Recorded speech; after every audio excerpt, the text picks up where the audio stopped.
je suis bénévole et aujourd'hui, je vais faire le lien entre les différents interlocuteurs pour parler de la loi DALO et DAO et voir où nous en sommes. Alors, on va se baser pour parler des différentes étapes sur le parcours du requérant. Et on aura donc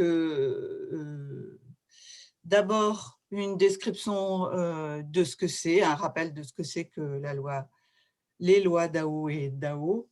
Et ensuite, on aura ça c'est donc Cécile Legendre qui le fera.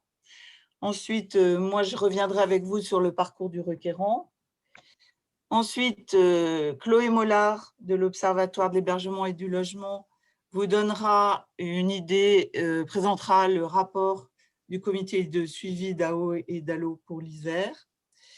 Et ensuite, on regardera avec les différentes permanences, et en particulier la permanence assumée par Un Toit pour tous, et c'est Christian Lebrun qui s'en fera écho. Et ensuite, pour le JM, Pierre-Luc Fayolle. Ensuite, on prendra les questions et puis on aura donc ça pour avoir une idée sur l'Isère. Et ensuite, on aura une intervention de René Dutré pour quelque chose de plus large puisqu'il nous dira où on en est au niveau français et en particulier sur le DAO. Avant tout cela, comme pour organiser cet événement, on s'est basé sur les travaux du comité de suivi. On va donner la parole à Jean-François Lapierre qui en a pris l'animation récemment et qui va nous dire un petit peu où on en est avec le comité de suivi et quelles perspectives il voit par rapport aux problématiques qu'on évoque aujourd'hui. Et bienvenue à Jean-François. Merci Elisabeth, bonjour à tous. Je ne sais pas si vous me voyez, moi je n'ai pas d'écran de retour, donc je ne sais pas ce que vous voyez. J'ai un petit souci. Là c'est mieux, là c'est mieux. C'est assez perturbant, mais ce n'est pas grave. Vous m'entendez bien? Tout à fait. Bon, ben c'est parfait, on va rester comme ça pour l'instant. Alors, merci Elisabeth. Donc, rapidement pour me présenter, donc effectivement, je suis Jean-François Lapierre. Je suis bénévole d'Un Toit pour tous. Je suis depuis très récemment membre de la commission de médiation d'ALO, mais cette fois-ci au titre de SOLIA, donc des associations pour l'insertion par le logement et par le aspect logement privé. Et effectivement, au sein du travail qui se fait au niveau du comité de suivi, que j'ai eu l'occasion de voir à plusieurs étapes, on m'a demandé d'en être un animateur un peu plus présent, je vais dire. Voilà. Alors, voilà, le rôle du comité DALO et pourquoi sa création peut-être. Moi, j'ai d'abord voulu souligner que le premier objectif, c'était de créer un large partenariat autour du DAO-DALO ou du DALO-DAO, comme vous voudrez. Pourquoi créer un large partenariat? Parce que quand même, un peu en 2007, c'est une loi qui est un peu tombée du ciel. Du moins, moi, c'est le sentiment que j'en ai. Du moins, elle est tombée assez rapidement. C'était une réclamation forte d'un certain nombre d'associations. Je pense à la Fondation Abbé Pierre, je pense au DAL. Ça a été une revendication poussée par les enfants de Don Quichotte. Et puis, c'était une revendication qui était regardée par pas mal d'autres associations, dont certaines pouvaient le regarder d'ailleurs d'un air un peu inquiet. Je pense, enfin, associations autres, je pense aux bailleurs sociaux, je pense aussi aux collectivités territoriales, parce qu'ils étaient un peu inquiets de savoir.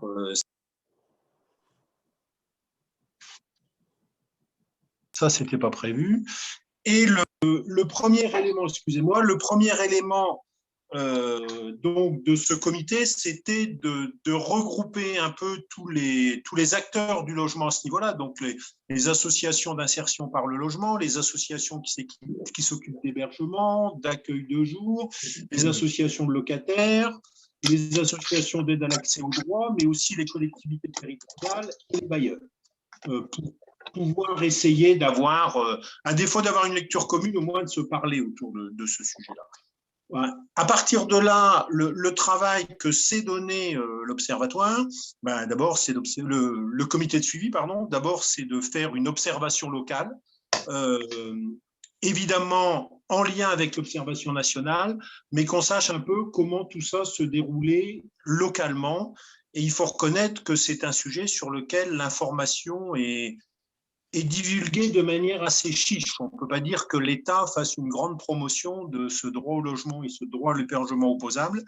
Et donc, il est intéressant d'avoir une structure qui aille chercher l'information et qui puisse la rediffuser plus largement. Deuxième élément, deuxième objectif, c'est d'être un lieu de concertation et de vigilance sur l'application de la loi, et j'ai envie de dire l'application de la loi et ses dérives, parce que je reprendrai bien une expression de Cavana. L'article 1, c'est qu'il existe un droit au logement opposable, mais c'est l'article 2 de la loi, c'est quand même un peu, du moins vu par l'État, c'est quand même un peu ce qu'il ne faut pas exagérer non plus. Donc, on a plutôt un État qui a une application la plus restrictive possible de ce schéma-là.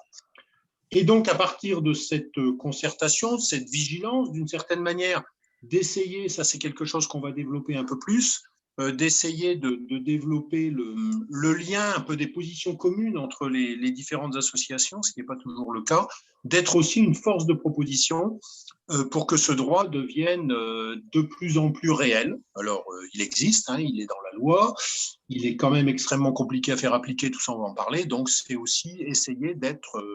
de proposer par rapport à ça. Je terminerai simplement en disant que nous sommes l'un des départements dans lequel il existe un comité de suivi départemental. Il y a à peu près une dizaine de départements qui sont équipés d'un comité de suivi.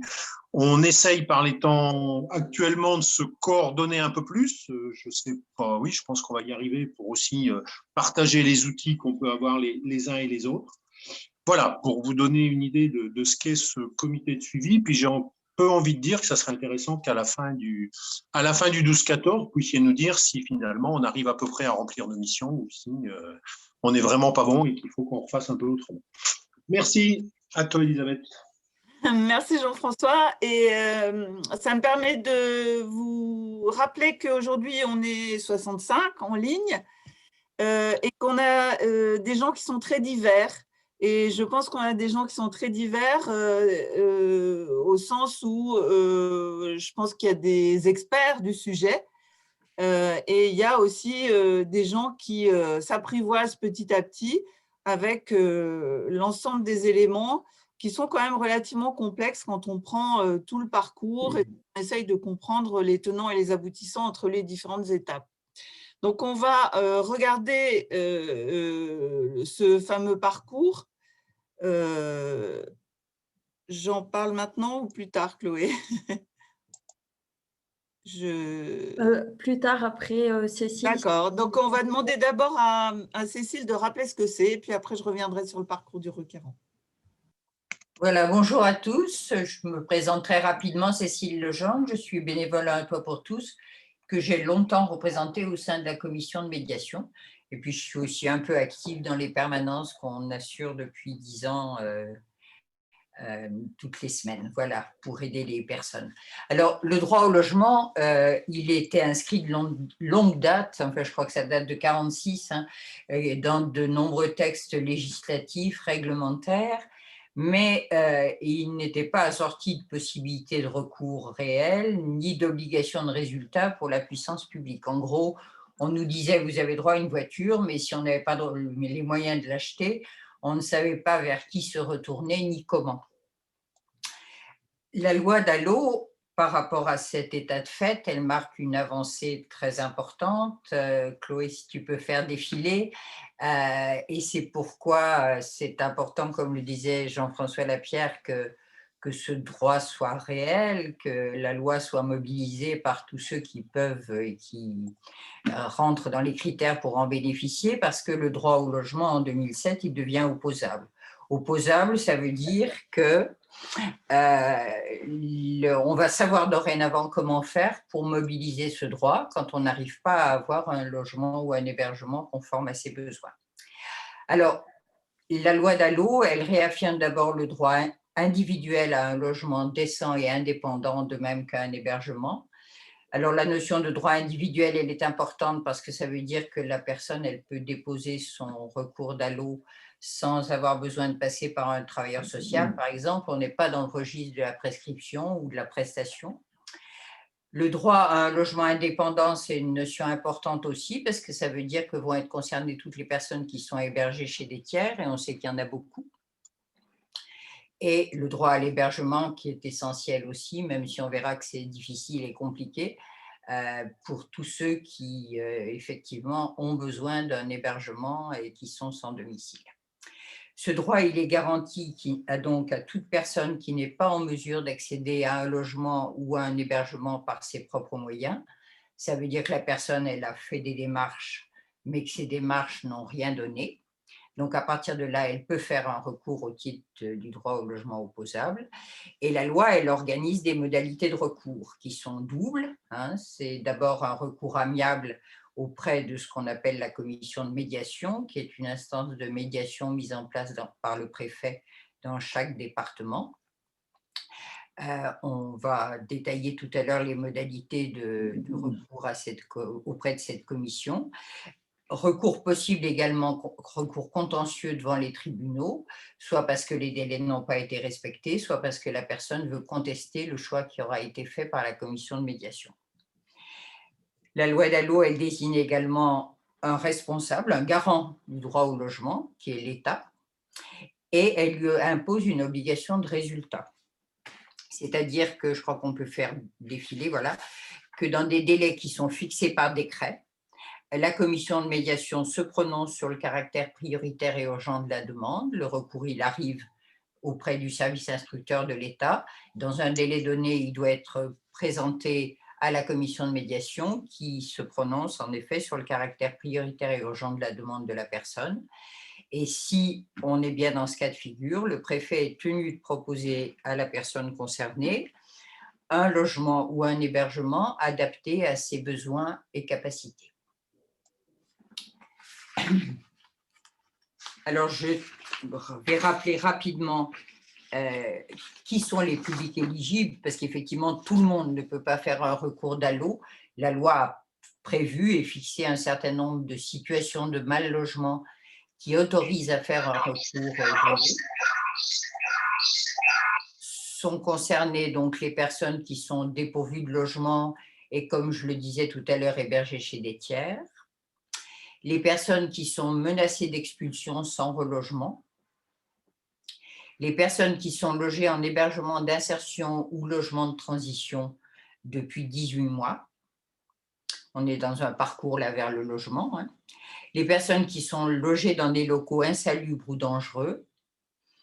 Les personnes qui vivent dans un logement non décent ou suroccupé, mais sous réserve qu'il y ait dans le ménage ou la famille un enfant mineur ou une personne handicapée.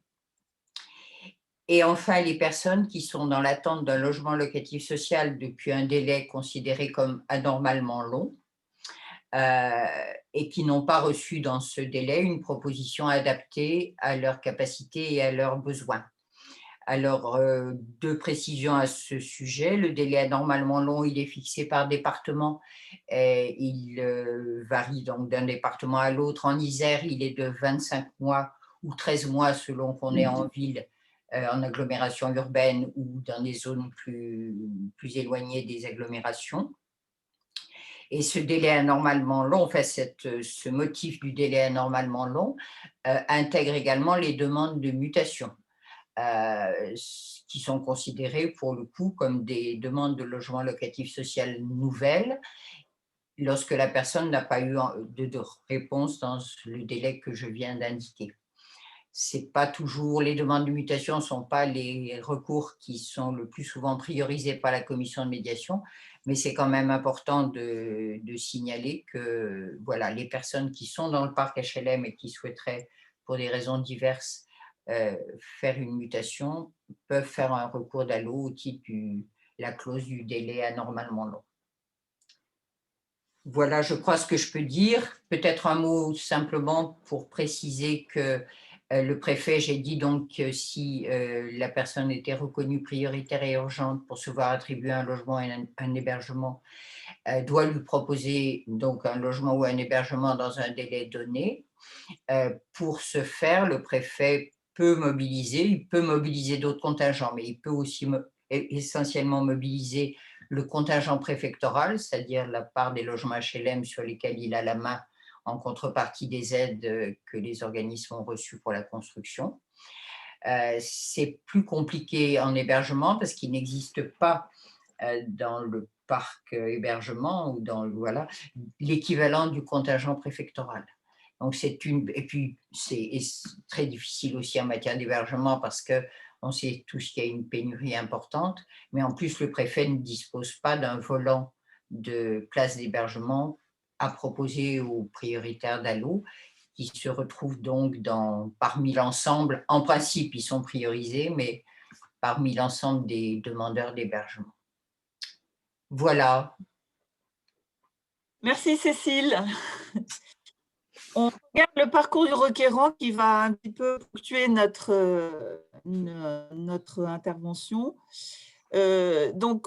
Sur l'instruction DALO, on a vu qu'il y avait 3 mois et pour l'instruction DAO, 6 semaines. Ensuite, à partir du moment où, bien sûr, il y a eu connaissance de son droit à déposer un recours, qui s'occupe de ça, en fait, et qui fait les efforts pour qu'il y ait une connaissance du droit à déposer un recours, qui s'en occupe, où on peut trouver les informations, comment les gens peuvent accéder à ces informations. Ensuite, il y a la constitution d'un recours. Là-dessus, je pense que les permanences nous en diront plus. Ensuite, il y a l'instruction du recours par le BALD, qui constitue une partie du secrétariat pour ensuite l'étude par la commission de médiation, dont vous nous parlerez, je pense, largement. Et ensuite, si la décision est négative, la possibilité d'un recours devant la COMED ou devant le tribunal administratif.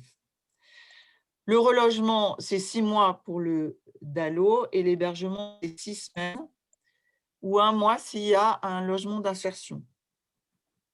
Pour le DAO, on voit que si la demande est reconnue prioritaire et urgente, il y a proposition d'un logement par l'État ou d'un hébergement par le SIAO. Et s'il y a les délais de proposition qui sont non respectés, il y a la possibilité pour le requérant d'avoir recours devant le tribunal administratif. Sur la suite, il me semble que ça serait intéressant que chacun se situe par rapport aux différentes étapes en disant ce qu'il pense qu'on pourrait améliorer et comment on pourrait essayer de le faire. Voilà. Et je laisse la parole à Chloé pour nous évoquer le résultat, la synthèse du rapport de cette année, donc avec les données de la commission de médiation et d'autres dont on parlera et qu'elle évoquera, je pense. Bonjour à tous. Donc, comme le dit Elisabeth, moi, je vais vous présenter les observations du comité de suivi isérois qui porte sur les données 2019.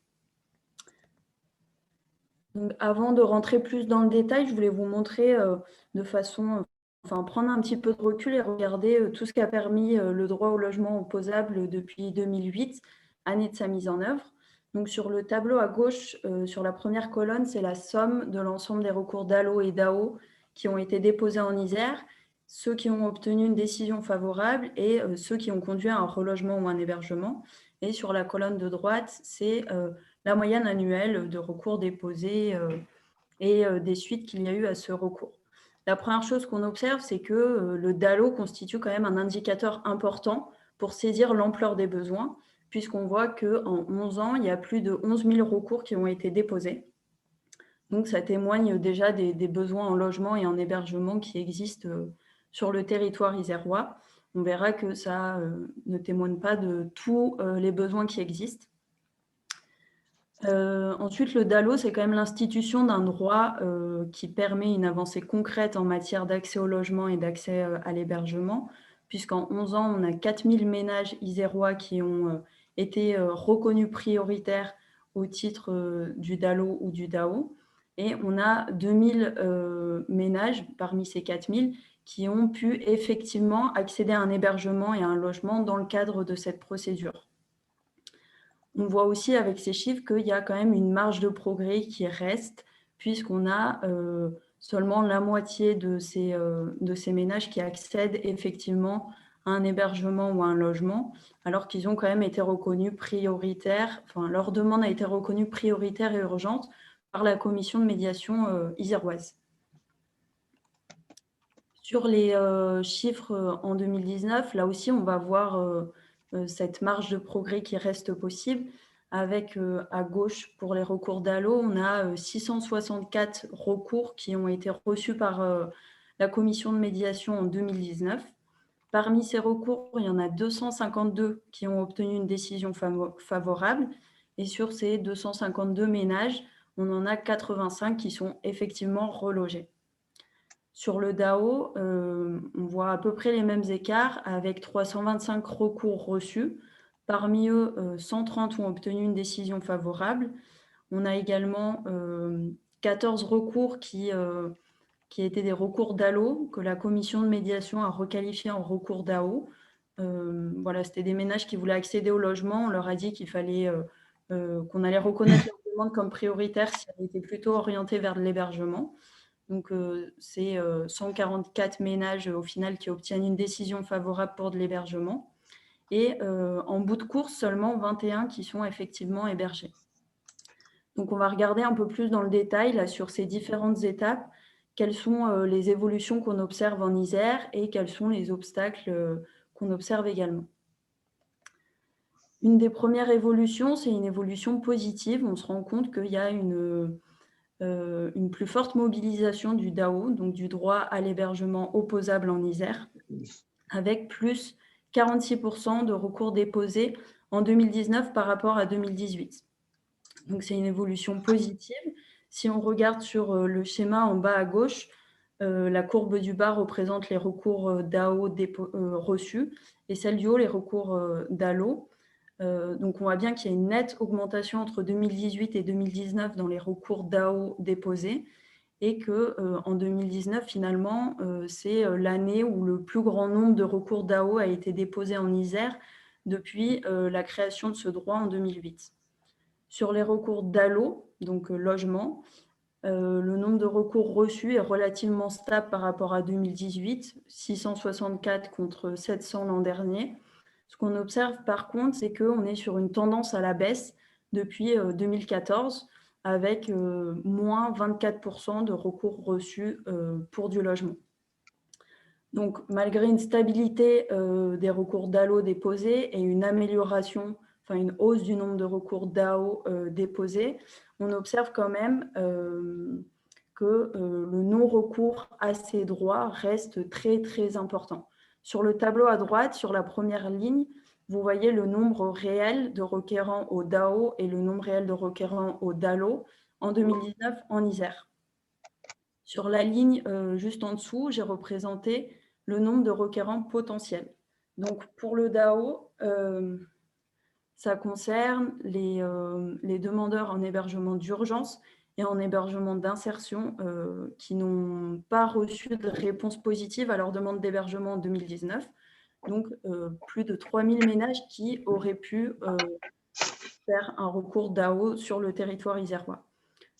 En matière de DALO, c'est une estimation à minima, donc proche des 6000 ménages. Ça concerne les ménages qui sont en demande de logement social sur le territoire et qui ont déclaré être privés de domicile personnel au moment de leur demande. Et qui, eux aussi, n'ont pas reçu de décision favorable. Ils ne se sont pas vus attribuer un logement durant l'année 2019. Maintenant, quand on rapporte le nombre de requérants réels sur le nombre de requérants potentiels qui pourraient recourir au DALO ou au DAO, on observe qu'il y a un non-recours qui est autour des 90%. Donc, voilà, d'une ampleur très, très importante.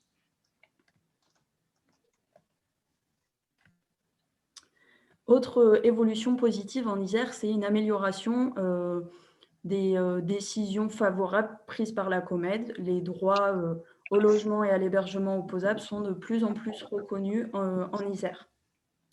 Donc en 2019, c'est 46% des requérants DALO dont leur recours a été reconnu prioritaire et urgent, et 45% des requérants au DAO.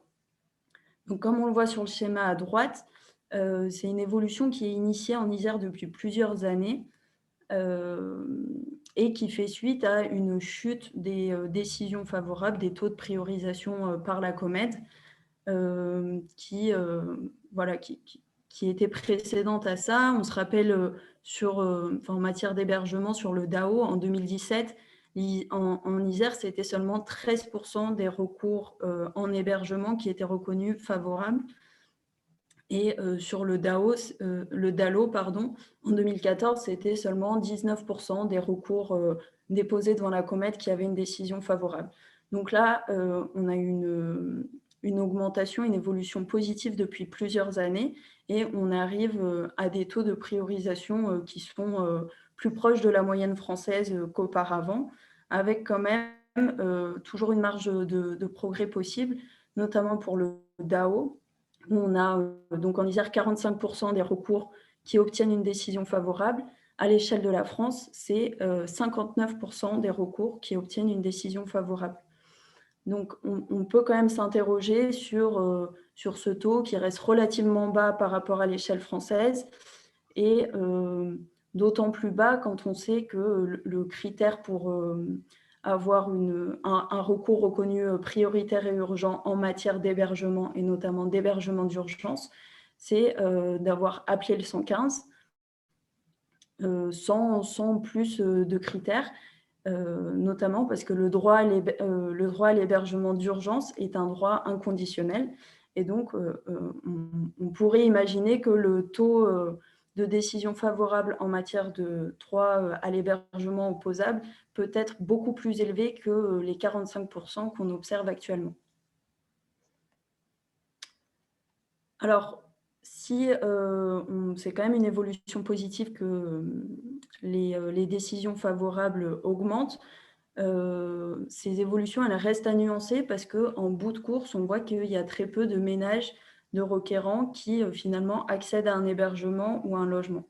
En 2019, c'est seulement 15% des ménages prioritaires DAO qui ont été finalement hébergés, et seulement 30% des ménages prioritaires DALO qui ont été finalement relogés. Au niveau du comité de suivi isérois, on s'interroge beaucoup sur ces chiffres-là, et on a quand même des difficultés pour essayer de comprendre où se situent les obstacles. Donc, sur la question du DALO, donc du relogement, si on décompose un petit peu le 30%, on voit qu'au début, on a 252 ménages prioritaires, que ces ménages-là, il y en a 202 qui se voient proposer une offre de logement. Sur ces 202 ménages qui reçoivent une offre de logement, il y en a 45 qui sont effectivement relogés. Il y en a 40 qui refusent l'offre qui leur a été faite. Donc là, ces refus, ça nous interroge beaucoup aussi. On a peu de données et peu d'éléments pour les expliquer. Ça peut être des refus parce que l'offre n'est pas adaptée aux besoins. C'est le cas notamment lorsque la personne est en situation de handicap et qu'on propose un logement qui est inadapté à sa situation. Ça peut aussi être des logements qui ne sont pas adaptés aux attentes. C'est le cas lorsque le logement se situe dans un quartier où le ménage ne souhaite pas habiter, par exemple. Mais pour l'instant, on est sur des hypothèses. On a vraiment peu d'éléments pour comprendre ces refus. Et on va voir que pourtant, c'est une des clés pour pouvoir dépasser les obstacles qui peuvent exister au relogement effectif des ménages. Ensuite, sur donc on a 85 relogements, 40 refus, et il nous reste quand même 45 offres pour lesquelles on n'a pas d'informations, on ne sait pas ce qu'elles sont devenues. Et donc, là aussi, il y a quand même un enjeu de connaissance parce qu'en sachant ce que deviennent ces 45 offres, on pourrait mieux saisir les obstacles qui existent au relogement des ménages qui ont été reconnus prioritaires au DALO, qui sont aujourd'hui seulement de l'ordre de 30%. Autre difficulté en Isère, c'est que on voit que les recours en injonction, ils ont des effets limités. Le recours en injonction, c'est quand la demande d'un ménage a été reconnue prioritaire et urgente par la commission de médiation et que ce ménage n'a pas eu d'offre de logement adaptée à ses besoins proposée dans les 6 mois suivant cette décision. Il peut à ce moment-là saisir le tribunal administratif et si le tribunal administratif donne raison à son recours, le tribunal enjoint l'État à attribuer un logement à ce ménage-là dans les meilleurs délais et sous peine d'une astreinte de 500 € à verser au fonds AVDL. En Isère, on voit que cette contrainte, elle semble ne plus être suffisamment forte pour amener l'État à proposer un logement à ce ménage dans les meilleurs délais. On a des ménages qui sont parfois confrontés à 1 ou 2 ans d'attente malgré une décision favorable du tribunal administratif. Alors, on voit que le droit au logement et à l'hébergement a des évolutions quand même qui restent à nuancer. Il n'est pas toujours effectif en matière d'hébergement et de relogement. Pourtant, on observe que les ménages qui recourent au DALO et au DAO sont des ménages de plus en plus fragiles. On a une majorité de personnes seules. On a plus d'un requérant sur 2 qui est un ménage composé d'une seule personne, pour le DALO comme pour le DAO, et c'est une proportion qui est en hausse au fil des années. On a aussi un tiers des requérants de DALO qui sont des familles monoparentales. Elles sont surreprésentées dans ces recours. Quand on compare avec la demande de logement social, elles représentent qu'un quart de la demande de logement social. On a des requérants au DALO qui sont aussi de plus en plus âgés. On a 25% des requérants qui ont plus de 55 ans en Isère, alors qu'ils étaient 17% en 2016. Et ce sont aussi des ménages de plus en plus pauvres. 56% des requérants DALO ont des ressources inférieures au SMIC. En 2016, c'était 52% des requérants qui avaient des ressources inférieures au SMIC. Donc, on voit bien que le DALO et le DAO sont des droits opposables auxquels recourent les ménages les plus fragiles. Et cette fragilité, elle souligne le rôle social du DALO, son utilité sociale, et ça nous rappelle qu'il est très important que ces droits-là soient réellement effectifs et permettent à ces ménages d'accéder à un hébergement ou d'accéder à un logement. Donc, avec le comité de suivi, on constate quelques obstacles qui permettent d'expliquer les nuances que je viens d'aborder. Pour la plupart d'entre eux, c'est des obstacles qui se posent depuis plusieurs années en Isère et qui continuent à poser problème en 2020. Le premier, c'est la question des délais qui ne sont pas respectés et qui allongent des procédures qui sont déjà longues, complexes et qui ne sont pas adaptées à l'urgence des besoins qu'il y a en face. Une des difficultés, c'est la question de la communication des décisions prises par la Comet. C'est-à-dire que parfois, la commission de médiation va prendre une décision positive, favorable pour un requérant, mais ce requérant ne sera informé que plusieurs mois après que cette décision a été positive. Pendant ce temps-là, lui pense que les délais ont été dépassés et il peut saisir le tribunal administratif pour un refus implicite et s'engager là encore dans des procédures qui sont longues et complexes et pour découvrir en bout de course qu'en fait, son recours avait déjà obtenu une décision favorable. La deuxième difficulté, c'est des requérants qui se voient demander plusieurs pièces complémentaires après avoir déposé leur recours, des pièces complémentaires qui ne sont pas obligatoires, qui ne sont pas inscrites dans la loi et qui participent aussi à rallonger des procédures qui sont déjà longues et peu adaptées aux besoins des requérants. Deuxième difficulté, c'est la question des recours DAO, donc à l'hébergement, qui continuent à être refusés à des ménages étrangers au motif que ces ménages n'auraient pas de garantie d'insertion suffisante sur le territoire français. Donc là, il faut rappeler que l'hébergement d'urgence est inconditionnel et que ces pratiques, avoir une appréciation sur les garanties d'insertion n'entrent pas dans le cadre de la loi. C'est des pratiques qui s'observent sur plusieurs territoires français, qui ont été condamnées à plusieurs reprises sur ces territoires-là, et y compris en Isère. Autre difficulté qui là aussi est ancienne, c'est une confusion qui persiste entre les filières de priorisation qui peuvent exister et le DALO, un droit opposable au logement. Donc on observe en Isère que la COMED renvoie à plusieurs reprises des requérants vers le PALDI ou vers la plateforme du logement d'abord, en invitant ces requérants à utiliser tous les moyens existants pour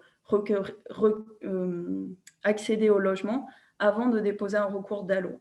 Là aussi, c'est un critère qui ne fait pas partie du cadre, enfin, qui est en dehors de la loi. Le seul critère pour déposer un recours DALO, c'est d'avoir une demande de logement social active. Et justement, le DALO, il existe parce que ces dispositifs d'accès au logement et les filières de priorisation, elles ne sont pas toujours accessibles pour les ménages et parce qu'elles ont aussi du mal à fonctionner. Donc c'est pour cela que le DALO, il est là, il a été créé et qui fixe une obligation à l'État de résultat. Dernière difficulté recensée, c'est qu'on observe une majorité instable au sein de la COMED en Isère, de la commission de médiation, et ça a pour impact des décisions qui varient fortement. Il y a voilà, des interprétations différentes de la loi et des critères au sein de la commission de médiation, et selon les membres qui sont présents, on va avoir des décisions qui varient fortement d'un mois à l'autre. À titre d'exemple, en juillet 2020, on avait 12 DAO rejetés sur 19, et en septembre 2020, seulement 2 DAO rejetés sur 26.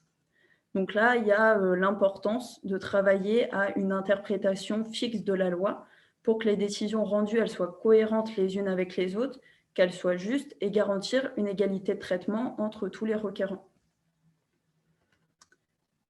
Pour conclure, comme j'ai pu le dire au fil de la présentation, le comité de suivi en Isère, il a plusieurs interrogations qui sont à approfondir et qui sont difficiles, pour lesquelles il est difficile d'avoir des réponses parce qu'on a des données quand même qui sont limitées. Premièrement, comment expliquer que 70% des prioritaires DALO ne bénéficient pas d'un logement? Donc, je l'ai dit, on a des données qui sont manquantes concernant notamment les suites données aux offres de logement qui ont été faites aux ménages prioritaires. On a aussi un besoin de connaissances autour des refus. On aimerait savoir pour quelles raisons un ménage refuse un logement, quel type de logement lui avait été proposé et quel était le motif initial de son recours DALO. Autre interrogation, comment expliquer que 85% des prioritaires DAO ne bénéficient pas d'un hébergement? Une des pistes, une des hypothèses qu'on a, c'est que, à la différence du DALO, donc droit au logement, pour le droit à l'hébergement, il y a un autre intermédiaire qui rentre dans l'équation, c'est le SIAO. C'est lui qui doit proposer une place aux ménages reconnus prioritaires. Et on peut s'interroger de si, lorsque le SIAO propose effectivement une place, est-ce que les données sont bien remontées au BAL? Est-ce que le BAL saisit bien ces données-là? Et finalement, est-ce que les données qu'on a à notre connaissance sont fiables ou pas? Cette question, elle se pose parce qu'il y a plusieurs années, le taux d'hébergement était de 0 en Isère. Donc voilà, on peut s'interroger, est-ce que les données sont réellement fiables? Et si elles sont fiables, où se situe la difficulté pour voilà, proposer un hébergement et respecter la priorisation DAO? Dernière interrogation ou enjeu de connaissance en tout cas, c'est d'avoir une meilleure connaissance des profils des requérants. En Isère, on a des données qui ne sont pas toujours accessibles sur les profils des requérants, ce qui complique un suivi annuel. Et on n'a également pas accès aux motifs des recours reçus par la COMED. C'est-à-dire que lorsque le requérant saisit la COMED, il a un motif à son recours et nous, on n'a pas accès aux données relatives à ces motifs-là. Donc, ça rend très, très difficile de mieux connaître les profils de requérants, de savoir quels sont les besoins aussi sur le territoire, pour quelles raisons on recourt au DALO et au DAO. Et ça nous permettrait aussi d'avoir une lecture plus claire des obstacles qui peuvent se poser par la suite pour le relogement et l'hébergement de ces ménages. Merci Chloé. Avant de donner la parole à Christian Lebrun qui va nous parler des constats qu'ils font à la permanence à laquelle ils participent pour Un Toit pour tous, je vous rappelle que vous pouvez poser toutes vos questions soit en utilisant le chat sur questions et réponses, soit en levant la main. Et donc, dès l'intervention d'abord de Christian Lebrun, puis de Pierre-Luc Fayolle, on vous donnera la parole. Donc, restez bien mobilisés pour les questions. On y passera un moment un peu plus tard. Christian, c'est à toi. Bonjour à tous, je m'appelle Christian Lebrun, je participe depuis ses débuts à cette permanence dite DALO. Et j'ai participé pendant 3 ans aux travaux de la COMED. Donc, je vais vous dire en quelques mots ce qu'on fait à cette permanence et pour situer notre intervention sur ce graphique, on est intervenant sur connaissance de son droit et déposer un recours. Et on verra qu'il y a des gens qui viennent sans même savoir ce qu'est DALO et qui ont besoin d'abord de bien connaître la situation avant éventuellement de faire un recours. Ensuite, on aide à la constitution des dossiers pour le recours et il arrive, comme on recevait jusqu'au moment du Covid, on recevait les gens de façon individuelle et libre dans une permanence qui ne prenait pas de rendez-vous mais qui était ouverte. On dit toujours aux gens qu'ils peuvent revenir lorsqu'ils ont des questions ou lorsqu'ils reçoivent des courriers dont ils ne comprennent pas bien la signification. Donc, on a eu comme ça à intervenir sur quelques possibilités de recours, essentiellement devant la COMED, parce que les bénévoles de la permanence ne sont pas du tout juristes. Donc, on n'avait jamais fait de recours devant le tribunal administratif. Bon, maintenant, depuis que le JM existe, lorsque les gens viennent nous voir pour des problèmes de recours, en général, on les envoie à l'EJM, qui est beaucoup mieux armé que nous pour faire ce genre d'intervention. Donc, cette permanence, elle a été créée en 2008, donc par un certain nombre d'associations et le comité de suivi avec l'aide d'Un Toit pour tous. Le but était d'aider les ménages à constituer des recours, soit en DALO, soit en DAO. Il faut savoir que c'est une démarche personnelle, comme ça a déjà été dit, qui n'est pas très compliquée, mais enfin, vous avez quand même un formulaire de 7 pages pour le DALO et 5 pages pour le DAO, avec l'obligation de mettre un certain nombre de photocopies qui sont obligatoires, parce que c'est un formulaire déclaratif où vous dites votre situation, mais vous devez l'approuver. Ce qui n'empêche pas ensuite les instructeurs d'aller vérifier que ce qui est dit sur le papier et sur les photocopies est bien vrai. Donc, on se retrouve avec des requérants qui très souvent ont tous un problème de logement. Là-dessus, il n'y a pas, c'est toujours le cas, mais qui ne savent pas toujours s'ils ont droit ou pas de faire un recours, quelles sont les façons de le faire, et je vous expliquerai un peu plus tard tout ce qu'on peut faire au niveau de l'intervention même. Donc, ces requérants connaissent peu leurs droits et très souvent aussi, on s'aperçoit que la connaissance du monde de l'hébergement et du logement est vraiment très mauvaise. Et moi, j'appelle au fait que les organismes qui sont chargés de l'information sur le logement essayent d'ouvrir un peu plus leur site d'information de façon à ce que les gens soient un peu moins perdus dans ce monde. Nous, il nous arrive on oriente des gens simplement sur des problèmes de logement.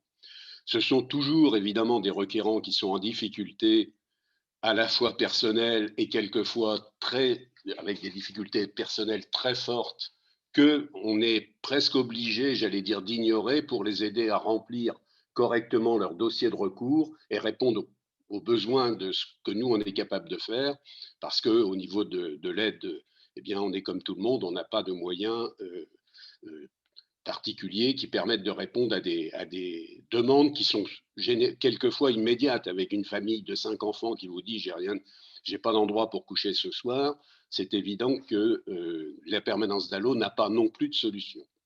Donc cette permanence qui a été créée en 2008, en gros, elle a reçu, j'allais dire, entre 250 et un peu plus entre 150 et 250 personnes par an. On aura les chiffres des 2 dernières années pour l'instant. Donc vous voyez, en 2019, on verra tout à l'heure qu'on a reçu un peu plus de 230 familles et on a participé à la constitution de 191 recours. Essentiellement des recours DALO, mais une augmentation en 2019 des recours DALO parce que nous avons travaillé avec le JM et nous avons pu faire ce que je vais appeler un peu plus tard l'aller vers, c'est-à-dire non seulement recevoir des gens à la permanence, mais aller faire 2 séances de remplissage de formulaires en nous déplaçant des endroits où il y avait des demandeurs DAO potentiels. Donc en 2019, grâce à cette action, on a un peu augmenté notre activité. On revient, oui. Vous voyez qu'on a reçu 233 ménages, hein, alors que, donc, ce qui était une augmentation un peu significative par rapport à 2018. Et on a, en plus de cette augmentation, on a aussi augmenté le nombre de recours, hein, avec 71% de plus sur les recours DAO et en DALO, 25%. Donc, en moyenne, quand même, notre activité touche plus au DALO et aux situations de gens qui ont des problèmes de logement allant effectivement de la personne seule à la rue vivant dans sa voiture, j'allais dire jusqu'au couple de retraités de 70 ans et plus qui vous disent ça fait 5 ans qu'on a demandé une mutation parce que les enfants sont partis et qu'on quitte notre T5 pour aller en T2 et on n'a jamais eu de réponse. Donc vous voyez que c'est un panel absolument très large et que on essaye de faire avec eux au mieux en les aidant, mais ce sont toujours eux qui décident ce qu'on met dans les papiers et de déposer ou non le recours suivant la situation. Il nous arrive de conseiller, attendez quelques mois parce que vous n'êtes pas à 25 mois par rapport à votre demande, mais il faut que ça soit eux-mêmes qui prennent la situation. Donc vous voyez ici, on a eu un peu plus de DAO que les années précédentes, mais on a quand même 20% des gens qui viennent simplement, et qui ne font pas de DALO ou de DAO parce qu'ils sont dans une situation de logement qui ne rentre pas dans les critères et très souvent parce qu'ils ne connaissent pas à l'endroit où aller. Voilà, donc après, les profils ont effectivement évolué, mais comme vous avez pu le voir par rapport aux demandes totales, on a toujours, entre guillemets, les mêmes catégories, beaucoup plus, j'allais dire, de familles monoparentales que dans la vie réelle, et aussi on a beaucoup de personnes seules. Alors, entre 2018 et 2019, qui sont les 2 années qu'on réfère, on a eu une augmentation des couples avec enfants et des familles, ce qui veut dire que même dans les DAO, il y avait des familles, hein, et beaucoup plus qu'on ne le pensait au départ. Bon, les personnes seules, évidemment, sont à peu près restées identiques, donc ça apparaît avec un nombre en pourcentage qui diminue un peu. Et comme je vous l'ai dit tout à l'heure, effectivement, le DAO a peut-être fait changer un petit peu le profil des gens qui se sont présentés. Donc maintenant, on va passer à, j'allais dire, les prescripteurs, c'est-à-dire les gens les raisons pour lesquelles ces gens sont venus à cette permanence. Alors, on a fait des flyers, on a fait des informations. Normalement, toutes les associations, j'allais dire, qui tournent autour d'un toit pour tous, connaissent cette permanence et envoient des gens quand elles ne peuvent pas traiter elles-mêmes les situations. Donc, ce que l'on voit dans les gens qui nous envoient des éventuels candidats à déposer le recours, on a des associations et des acteurs de l'hébergement et du logement. Il faut voir qu'au début, on a travaillé la permanence avec des travailleurs sociaux, des acteurs de l'hébergement et du logement pour nous aider à nous former, mais que maintenant, effectivement, on n'a plus tellement de relations avec eux. On voit quand même leur personne, parce que, bon, un dossier, comme je l'ai dit, c'est 7 feuilles pour le DALO et 5 pour... Mais on passe, actuellement, on est obligé de donner des rendez-vous à cause du Covid. Le rendez-vous, c'est 3/4 d'heure, et hier, j'ai encore fait 4 familles en 3 heures, mais c'est très juste. Hein.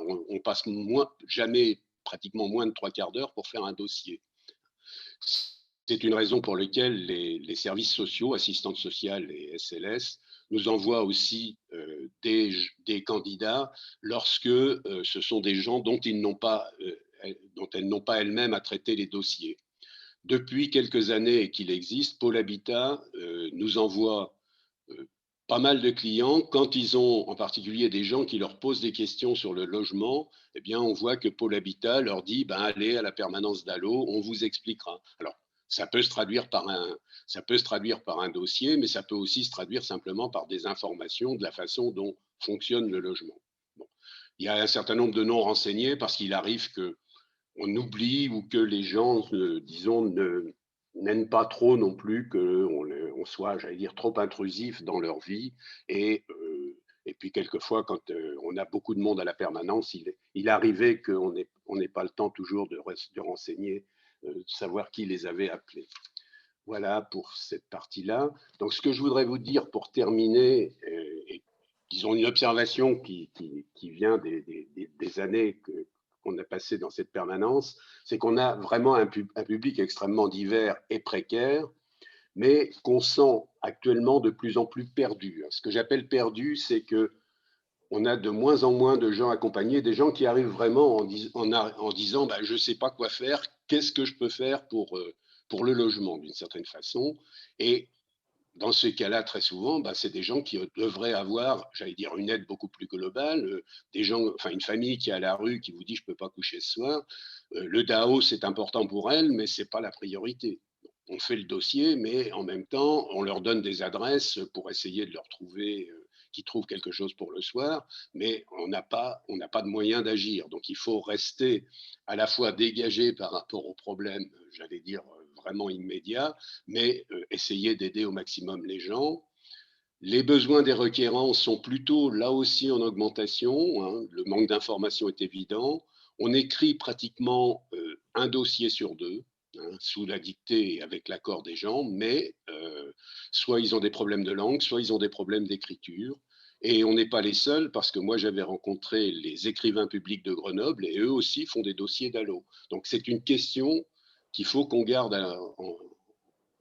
en tête, c'est que faire un dossier DALO, ça demande un certain nombre de compétences et de connaissances, et que tout le monde ne les a pas. Et pour faire valoir ses droits, il faut pouvoir écrire et comprendre la langue.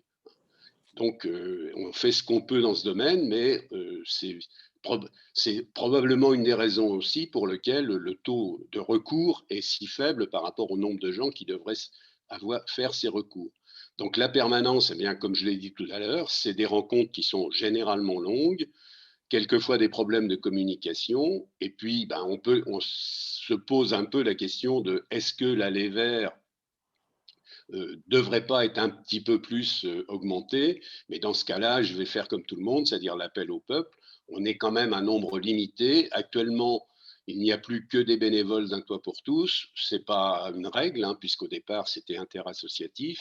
Et si des gens ont envie de s'investir dans ce genre d'intervention, on a les moyens de les former avec l'Association nationale DALO et on les fait participer aux premières permanences pour qu'ils voient un petit peu ce qu'ils peuvent faire ou ne peuvent pas faire ou n'ont pas envie de faire par rapport à cette question du DALO-DAO. Voilà pour la permanence que je souhaitais vous dire. Merci Christian, merci beaucoup. Du coup, on va donner la parole à Pierre-Luc Fayolle, suivant avant de prendre vos questions. Bonjour à tous et à toutes. Donc moi, je suis le responsable de l'équipe juridique mobile de la ville de Grenoble. Donc vous pourrez le voir, après, mais nous, on intervient plutôt à la fin du schéma que vous avez, devant les yeux, à partir du moment où, il y a, des décisions qui sont tombées et qu'on peut aller au tribunal, administratif, soit pour faire appliquer une décision, soit pour la contester. Voilà, merci beaucoup. Donc, l'équipe juridique mobile de la ville de Grenoble, c'est un service d'accès au droit d'Allodao. On est né du constat, de la non-effectivité de ce droit au niveau, local et national et à l'occasion d'un forum pour l'accès au droit et contre le non-recours, cette, équipe a été intégrée à ce plan à un plan d'action. On a vu le jour en juin, enfin officiellement en mars, 2018, mais l'équipe était au complet en juin 2018. Donc, aujourd'hui, on a terminé, une première phase d'expérimentation. On a été, notamment évalué, par un cabinet extérieur, sur le dispositif et ce que ça produirait ce que ça pouvait produire. J'y reviendrai après. Et là, on entre dans une deuxième phase de ce dispositif où on va, avoir une réflexion avec les partenaires, parce qu'on n'est pas tout seul, à l'équipe juridique mobile. On va avoir une, réflexion avec les partenaires sur les suites à donner, à l'équipe juridique mobile. Donc, on est né, comme je disais, du constat de la non-effectivité de ces droits et on a deux objectifs: remobiliser les acteurs accompagnants, professionnels, bénévoles et les publics à utiliser le droit au logement opposable et le droit à l'hébergement opposable. Le deuxième objectif, c'est permettre une meilleure application de la loi DALO en utilisant les voies de recours qui sont prévues dans la loi. Pour ce faire, on a 4 missions. On a une mission de ressources où en gros, on est une hotline d'Allodao pour tous les acteurs et les personnes concernées, quand on a des questions sur comment on remplit un dossier, si on n'a pas de réponse, qu'est-ce qu'on doit faire, ce genre de choses. On répond, le plus rapidement possible pour, permettre, aux personnes d'accéder à ce droit-là. La deuxième mission, c'est qu'on met en place des formations à la constitution de dossiers pour les acteurs, associatifs et professionnels, tout au long de l'année. Alors en ce moment, c'est un peu compliqué les formations à distance, bon, c'est pas quelque chose qu'on affectionne tout particulièrement, mais on va relancer, des cycles de formation une fois que le contexte sanitaire, s'y prêtera un peu plus. On faisait ça notamment, jusqu'à peu de temps avec, l'association, DALO, dont Christian a parlé, tout à l'heure, qui est une association nationale. On avait un partenariat, ils venaient, animer des formations à Grenoble, pendant, les premières années de cette expérimentation. Ensuite, on a une, mission d'aller vers, donc là, c'est plus dirigé vers les publics éligibles, directement, où l'objectif, c'est d'aller présenter les droits, aux personnes, de les orienter, de les accompagner si besoin, faire les premières démarches, pour, in fine accéder au DALO ou au DAO. Enfin, on a une mission et c'est un peu le plus gros et le plus innovant, c'est la mission contentieuse. On travaille avec une quinzaine d'avocats, du barreau de Grenoble pour, en effet, soit, appliquer une décision, favorable, où il n'y a pas eu de proposition de logement, soit contester une décision, défavorable, parce qu'au regard de la loi, elle se conteste. Bien entendu, si, la décision respecte les critères de la loi, on ne va pas, intervenir, heu, dans ces cas-là. Pour ce faire, on est une équipe petite mais robuste avec, une travailleuse sociale, à mi-temps, alors en ce moment, c'est un travailleur pair, dans l'équipe. Un travailleur pair, c'est quelqu'un qui a été recruté non pas sur un niveau de diplôme, mais sur un savoir expérientiel. Donc c'est quelqu'un qui, a, rencontré dans sa vie, des difficultés d'accès au logement et qui est là pour, à la fois, apporter, une forme d'expertise, vis-à-vis de ce vécu, pour, engager un dialogue avec les personnes concernées, mais aussi pour interroger l'institution sur ses pratiques et viser, une meilleure inclusion, des personnes concernées. Voilà. Ensuite, on a une juriste, qui est à temps complet, le travailleur pair est à temps complet aussi et 2 juristes stagiaires qu'on accueille tout au long de l'année, soit une journée par semaine, soit, à temps plein, disons, pour leur stage de fin d'études et enfin, donc moi, en tant que responsable d'équipe. Donc Moi, ce dont je voulais parler un peu aujourd'hui, c'était plutôt la partie contentieuse, qui nous occupe, actuellement beaucoup. Chloé a pu le rappeler, au moment, de la présentation du rapport. On a un souci sur l'application des décisions favorables, en Isère. Donc le préfet, ne, reloge ou n'héberge pas, dans les délais impartis par la loi, donc soit 6 semaines pour un DAO, soit 6 mois pour un DALO. Donc nous, on accompagne les personnes à aller rencontrer un avocat ou une avocate pour faire un recours en injonction, demander à ce que la décision soit appliquée. Ça, on le fait de manière assez importante. On a pas mal de victoires. Juste, je vais vous reprendre les chiffres en même temps. Hop. Alors, je vais avoir du mal si... Voilà, ça va venir. Donc, on a plusieurs recours en injonction, que ce soit sur ces DALO, ces DAO. Dans la majorité des cas, le juge donne raison au requérant et contraint la préfecture à reloger les personnes.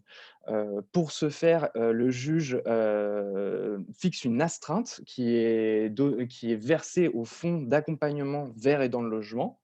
Mais on se rend compte que cette pression n'est pas forcément suffisante. Et à titre d'exemple, ce que je vous mets en premier point, on en est arrivé, nous, à retourner devant la juge pour un même foyer et demander au juge de reprendre une décision. Donc, vous voyez le petit schéma, reconnaissance prioritaire d'ALO du foyer. Il n'y a pas eu de proposition dans le délai fixé par la loi de 6 mois. On va faire un recours en injonction. Il y a une astreinte de 500 € par mois qui est fixée par le juge. Il n'y a toujours pas de proposition de proposition de logement ou d'hébergement. Et du coup, là, on a fait un nouveau recours, ce qui est quelque chose qui avait jamais été fait au niveau national. On est plutôt content de cette décision. Mais à l'heure où je vous parle, il n'y a toujours pas eu de proposition pour ce foyer. Donc, on ne se réjouit pas trop vite. Ce qu'on constate aussi, nous, un des gros combats, c'est qu'on estime que dans la loi, c'est assez clairement noté que le DAO est un droit inconditionnel, quel que soit son statut administratif. Ce que la Comède n'entend pas, enfin, ne voit pas du même, n'est pas du même avec nous, je vais trouver mes mots, pardon. Fournit des décisions pour les personnes qui sont non réguliers sur le territoire, de manque de garantie d'insertion permettant d'accéder à un hébergement. On a obtenu très récemment une décision du juge des référés qui vient suspendre une décision d'AO une décision de refus d'AO prise sur ce motif. C'est assez récent, mais on en est assez content.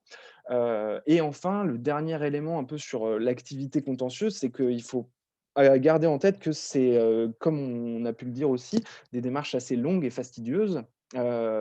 Actuellement, donc sur les 78 recours contentieux qu'on a pu mener avec les différents foyers qu'on a accompagnés, il y a 31 recours qui sont en attente d'audience. Voilà, l'équipe juridique mobile n'est pas un très, très vieux service, certes, mais il y a quand même des délais assez importants, notamment quand on parle d'autres recours, type recours en excès de pouvoir qui ont pour objectif de faire annuler une décision, ou alors les recours indemnitaires qui visent à réparer le préjudice subi par les personnes non relogées suite à une décision favorable d'ALO ou DAO. Je ne vais pas prendre beaucoup plus de temps, je pense que c'est mieux qu'on puisse échanger. Si jamais vous avez des questions, je me tiens à votre disposition. Il ne faudra pas hésiter à nous solliciter. On a un mail qui s'appelle ejm@grenoble.fr. Vous n'hésitez pas à nous envoyer un mail pour toute question ou demande. On se fera un plaisir d'y répondre. Voilà. Merci beaucoup. Effectivement, on va prendre les questions et vous me direz parmi les intervenants qui veut y répondre. Il y a quelques questions sur l'intervention de Chloé. Donc, la première, c'est celle de Cécile Ravel concernant le non-recours d'ALO dans les 600 personnes. Y a-t-il les personnes hébergées par la famille comme les jeunes en demande de décohabitation? Est-ce que, Chloé, tu peux nous dire? Alors, comme je le disais tout à l'heure, nous, au niveau du comité de suivi, on n'a pas accès de façon très claire au profil des requérants. J'aurais tendance à vous dire oui, mais je préférerais laisser la parole quand même à quelqu'un qui est un des membres de la Comet, qui a une vision plus claire de cette question-là. Est-ce qu'il y a des jeunes en demande d'écohabitation? D'accord. Je ne sais pas si Cécile veut prendre la parole ou Jean-François Lapierre. Ok. Je reprends le micro. Cécile n'a pas l'air d'être là. Je vois qu'elle a fait la politique de la chaise vide. Je ne sais pas si c'est la réponse complètement à la question de Cécile, mais oui, on a des jeunes qui demandent de la décohabitation. C'est d'ailleurs souvent des dossiers assez contestés et assez partagés sur les votes parce que la Comède, elle a un peu une vision, je ne vais pas dire moralisatrice parce que c'est pas bon, mais quelquefois, voilà, de ce qui peut paraître du bon sens et qui n'en est pas forcément, parce qu'après tout, ben, si le jeune il n'a pas de logement autonome, il peut faire un DALO ou un DAO, mais souvent la commission lui dit, oui, mais enfin, sa demande de logement, elle est récente ou autre. Si vraiment il voulait être logé, il aurait pu demander quelque chose de manière antérieure, quoi. Ok, on va regarder un petit peu les gens qui ont levé la main. Nathalie Levaillant, qui voulait nous parler depuis un moment, est-ce qu'elle est là et est-ce qu'elle veut bien poser sa question en activant son micro? Non, elle n'est plus là peut-être. Nathalie Levaillant. On avait une question de Nathalie et une question de Florence Traversa. Est-ce que l'une ou l'autre veut prendre la parole en activant son micro?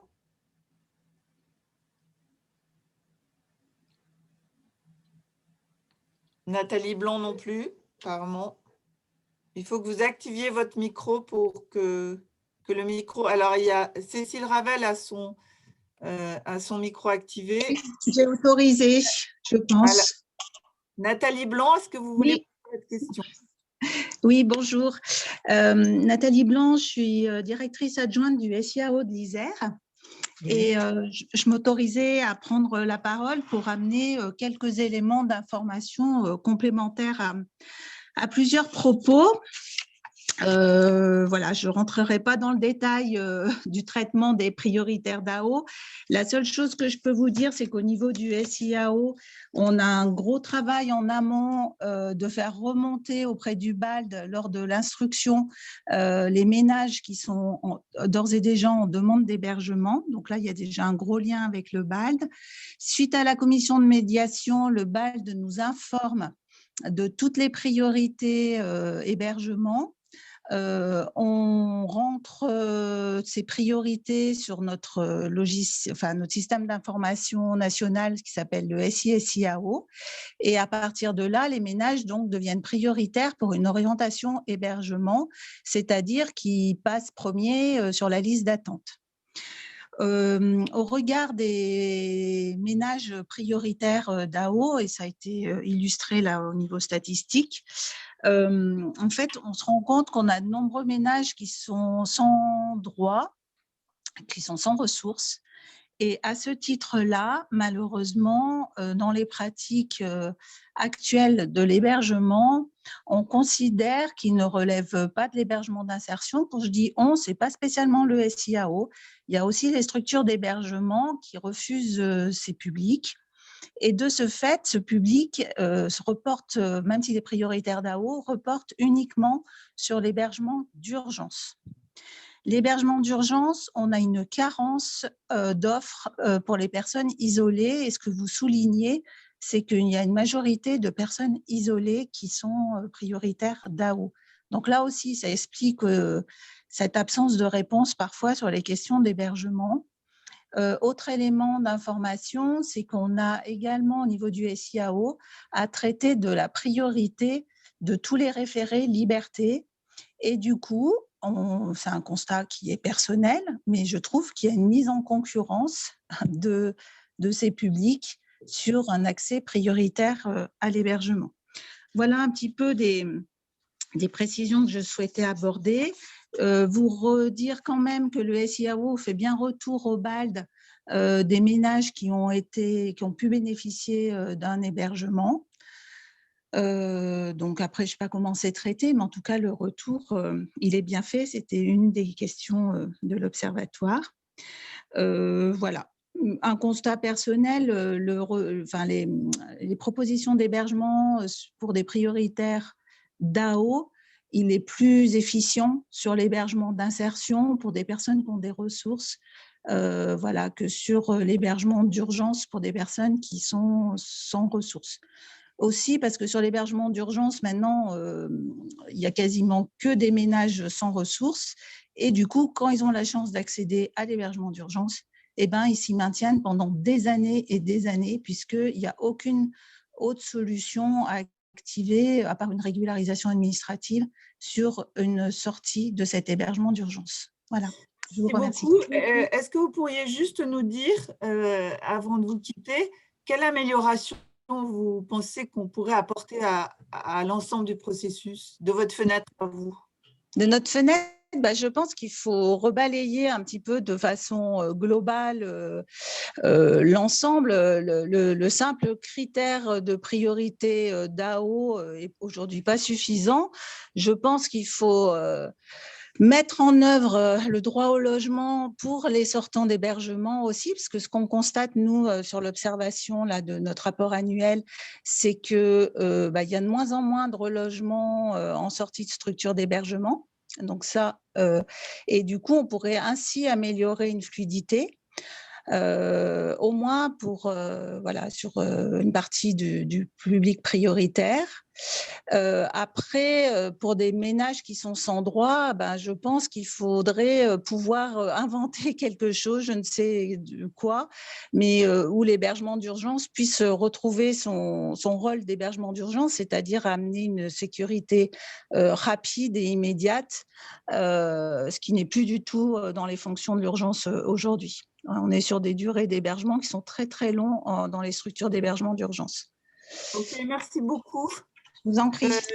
Je vais prendre la question de Christelle Lugonard qui nous a écrit. D'ailleurs, est-ce qu'elle peut poser sa question, ce qui va nous permettre peut-être aussi d'évoquer la question du contingent, de ce que c'est, de comment ça marche, cette histoire de contingent préfectoral. Est-ce que Christelle Lugonard peut prendre la parole? Il faut qu'elle active son micro et on lui donne la parole. Oui. Alors, attendez, je vais rechercher pour ne pas dire de bêtises. C'était ici, voilà, je me posais la question, comme les communes reçoivent régulièrement des informations de demandeurs d'ALO. Peut-être vous pouvez nous dire d'où vous parlez. Ah, pardon. Moi, je suis conseillère au logement dans un guichet 1 de la commune de Cessin. Et je reçois régulièrement des courriers de la préfecture pour nous donner des situations de demandeurs prioritaires. Et ma question, c'était, maintenant que la préfecture a repris son contingent, puisqu'il y a des contingents bien précis avec des réservataires bien précis, voilà, est-ce que c'est à la préfecture de faire ces propositions? Est-ce que les communes ne sont mises en copie pour à la fois information et peut-être si elles ont un logement qui peut satisfaire à la personne? Mais ma deuxième question, c'était si les communes présentent ces dossiers avec les 3 dossiers exigés par la loi dans une commission d'attribution, est-ce qu'ils sont nécessairement prioritaires, sachant qu'ils font partie d'une autre filière aussi? Ouais. Est-ce que quelqu'un peut répondre à la question de Christelle Hugonard? Qui veut prendre la parole pour répondre à ça? Est-ce qu'il y a quelqu'un qui sait répondre à ça?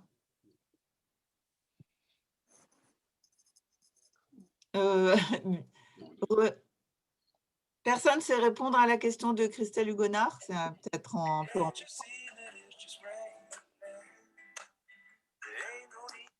Alors, il y a quelqu'un qui a activé son micro. Donc, non, il y a René Dutray qui propose de répondre, non? Oui. Jean-François, tu peux répondre, vas-y. Ou René?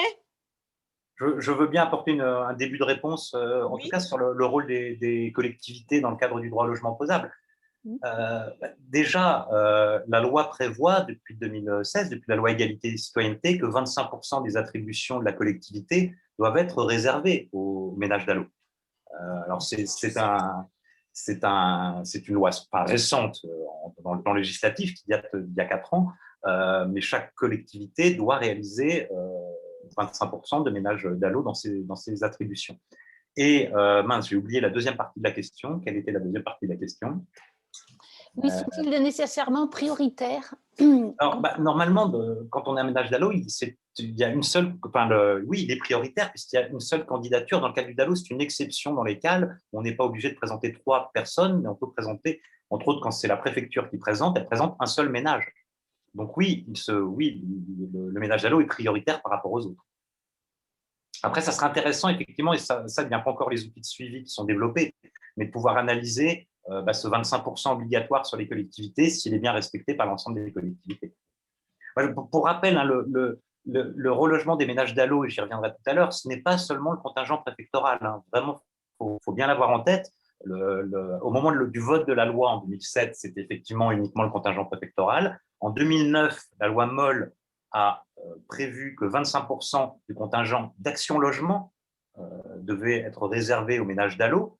Je ne sais pas où en sont les chiffres en Isère, mais je crois que c'était, la dernière fois que j'avais vérifié, c'était assez faible. Donc, le contingent préfectoral, normalement, à 100%, jusqu'à tant qu'il y a des DALO. Action Logement à 25%. Je vous le dis pour information, mais au niveau national, Action Logement est à 6%. Donc, les marges de progression sont extrêmement importantes sur le côté Action Logement. Et puis, troisièmement, effectivement, les seuils d'égalité citoyenneté votés en 2016, qui prévoient l'obligation de 25% pour toutes les collectivités d'attribution en ménage DALO et 25% des logements non réservés des bailleurs sociaux. Et voilà, pour finir, mais j'y reviendrai tout à l'heure lors de mon intervention, nous, quand on calcule au niveau national, en appliquant cette offre prévue dans la loi, en fait, en flux, il y a les attributions potentielles pour reloger l'ensemble des ménages DALO, sauf dans 2 départements, effectivement à Paris, en Seine-Saint-Denis, où là, les reconnaissances et le nombre sont tellement importants que l'application de la loi ne suffirait pas. Mais si on appliquait la loi aujourd'hui et l'offre de logement disponible pour permettre l'accès aux ménages DALO à un logement, ça serait même en Isère. Voilà ce que je pouvais apporter. Je prends encore quelques questions avant de vous redonner la parole. Il y a une question toute simple sur qui sont les membres de la COMED, de la commission de médiation. Est-ce qu'il y a quelqu'un qui veut répondre à ça? Jean-François? Je veux bien, mais je suggère aussi que d'autres précisent. Alors d'abord, les membres de la COMED, ils sont nommés par le préfet. On a dedans un certain nombre de représentants de l'État, donc alors à divers niveaux, hein, puisqu'il y a l'État, la préfecture, il y a la DDCS, il y a d'autres services de l'État, il y a des représentants des collectivités territoriales. Alors là, en l'occurrence, on vient de vivre une période assez compliquée, j'ai envie de dire, suite aux élections municipales, les élections des EPCI, ce qui fait que, pour ma part, je viens de faire 4 COMED dans lesquels il n'y avait aucun représentant des collectivités territoriales, ce qui me paraît un vrai problème. Et ensuite, il y a diverses associations représentant les associations d'insertion par le logement, les associations de locataires, voilà, on a un certain nombre de membres à ce niveau-là. Ce qu'il est important de préciser par rapport aux observations qu'on a pu avoir, c'est d'abord qu'on a les gens qui sont à la commission de médiation, on a assez fortement une pratique, le préfet nomme un titulaire et des suppléants, et on a assez fortement les uns et les autres la pratique de faire tourner titulaires et suppléants. Voilà, pour que tout le monde participe à la commission et qu'il n'y ait pas quelqu'un qui éventuellement y arrive de manière un peu paumée. Et notre observation, il y a les bailleurs sociaux aussi que j'ai oubliés, mais qui sont représentés dans la COMED. Et notre observation principale quand même, c'est que les décisions de la COMED, quand il y a vote, et il y en a quand même un certain nombre, se prennent souvent à une voix d'écart. et que malheureusement, on est dans une situation où, je crois qu'on a parlé de loterie quelquefois un peu entre nous, malheureusement, quelquefois, suivant le moment où le dossier passe dans la commission, il y en a un qui n'est plus là à ce moment-là, il y en a un qui est là, c'est telle ou telle structure qui représente, et on peut avoir, comme ça se joue souvent une voix près, on peut avoir des décisions assez contradictoires. Et je termine là-dessus, c'est un détail pour le moment, mais c'est quand même pas complètement négligeable, malheureusement, pour l'exercice des droits de chacun.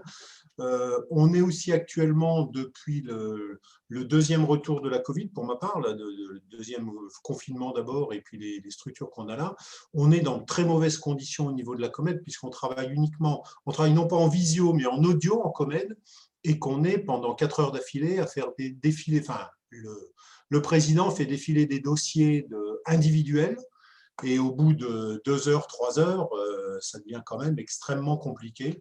Et je pense que c'est aussi pénalisant actuellement pour l'exercice du DALO-DAO. Merci Jean-François. Il y a une question qui revient sur une fiche DUL. Est-ce que quelqu'un peut répondre à ça? Est-ce que quelqu'un sait ce que c'est? Est-ce que c'est la même chose que le recours DALO?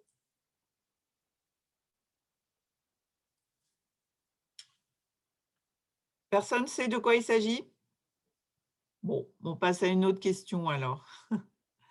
Je pense qu'il y a des gens qui ont levé la main. Non? Sylvie, je crois que Sylvie voulait intervenir avant que je reprenne les questions écrites. Sylvie, il faut que tu actives ton micro.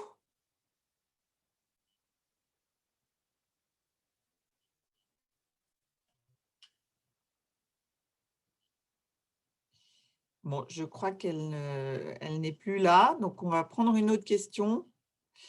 Il y a une question qui était… Catherine Poirier a posé une question tout à l'heure. Est-ce qu'elle veut intervenir?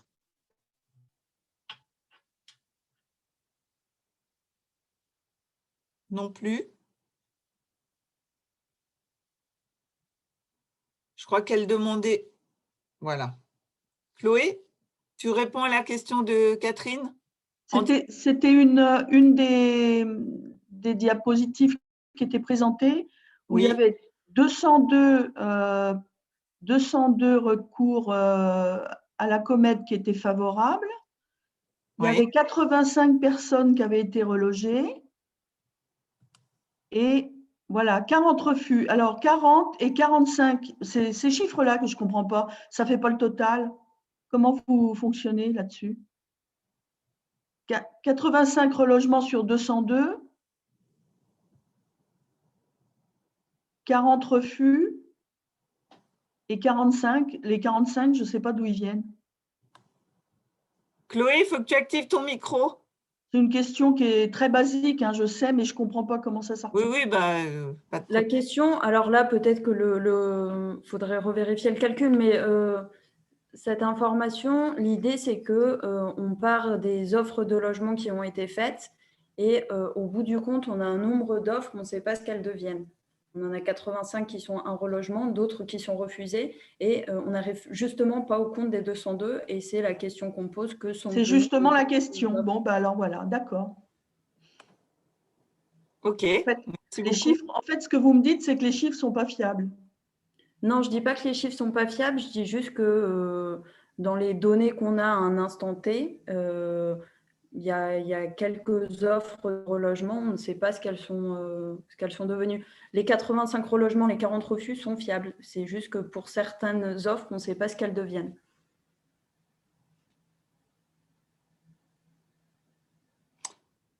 Oui, d'accord, j'ai compris. Il y a quelqu'un qui… Les 45 dont vous parlez, c'est les 45 sur les 85. Non, c'est tout rapporté à 202. Oh, bon, bah alors, c'est pas très clair. Bon, ok. À préciser donc.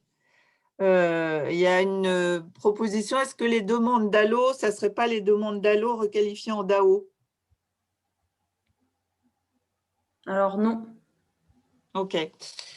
Moi, j'ai une petite question à propos de DAO et de DALO. Est-ce que j'ai compris, mais peut-être que je me trompe, les gens qui assurent les permanences pourront nous le dire. J'ai compris qu'on devait faire une demande DAO ou une demande DALO. est-ce que le parcours d'un requérant, c'est d'abord DAO et après DALO, de manière un peu mécanique, ou est-ce que ça peut être différent? Non, il n'y a pas d'obligation et on peut faire des demandes, on peut faire des demandes simultanées d'ALO et DAO. Ça dépend. Ah, on peut faire les deux en même temps. Oui, oui, oui. Et nous, on en a, enfin, dans un des diagrammes proposés, on a fait 6% de DAO, DALO. Hein.